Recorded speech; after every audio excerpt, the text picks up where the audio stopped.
Bollywood superstar Shahrukh Khan ও গৌরী খানের স্বপ্নের ঠিকানা মান্নাত নিয়ে আইনি জটিলতার অবসান ঘটেছে।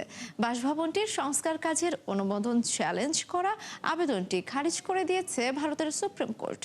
আদালতের পর্যবেক্ষণ, আইন মেনে চললে যে কেউ নিজের বাড়িতে সংস্কার বা পরিবর্তন আনতে পারবেন।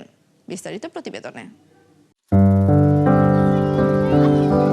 শাহরুখ খান ও গৌরী খানের মান্নাত সংস্কার নিয়ে দীর্ঘদিনের আইনি লড়াই এসেছে স্বস্তির খবর। সংস্কার কাজের অনুমোদন চ্যালেঞ্জ করা আবেদন খারিজ করে দিয়েছে ভারতের সুপ্রিম কোর্ট। মুম্বাইয়ে এক বাসিন্দার অভিযোগ ছিল, মান্নাতের সংস্কার ও সম্প্রসারণের ক্ষেত্রে প্রয়োজনীয় সরকারি অনুমোদন এবং পরিবেশগত বিধিমালা যথাযথভাবে অনুসরণ করা হয়নি। তার দাবি, ৫ কোটি রুপির বেশি ব্যয় এই প্রকল্পের জন্য পরিবেশ, বন ও জলবায়ু পরিবর্তন মন্ত্রণালয়ের ছাড়পত্র বাধ্যতামূলক। তবে শুনানিতে ভারতের প্রধান বিচারপতি সূর্যকান্ত বলেন, মান্নাত একটি ব্যক্তিগত বাসভবন। আইন মেনে বাড়ির মালিকরা সেখানে সংস্কার বা পরিবর্তন আনতে পারেন। একই সঙ্গে আদালত আবেদনকারীর উদ্দেশ্য নিয়েও প্রশ্ন তোলেন।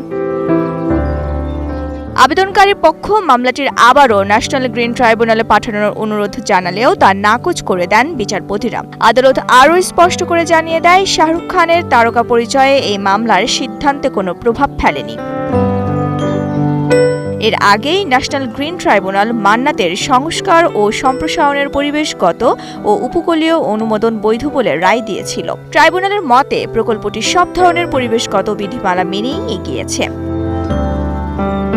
২০২৫ সালের মার্চে সমাজকর্মী সন্তোষ দাউনকর এই অনুমোদনের বিরুদ্ধে আবেদন করেছিলেন। তবে সংশ্লিষ্ট কর্তৃপক্ষের দাবি ছিল, প্রকল্পের জন্য প্রয়োজনীয় সব অনুমোদন আইন অনুযায়ী নেওয়া হয়েছে। গৌরী খানের পরিকল্পনা অনুযায়ী মান্নাতের ৬ তলা অ্যানেক্স ভবনে আরও ২টি তলা যুক্ত করা হবে। সুপ্রিম কোর্ট আবেদন খারিজ করে দেওয়ায় এবার সংস্কার ও সম্প্রসারণের কাজ এগিয়ে নিতে আর কোনো আইনি বাধা থাকল না।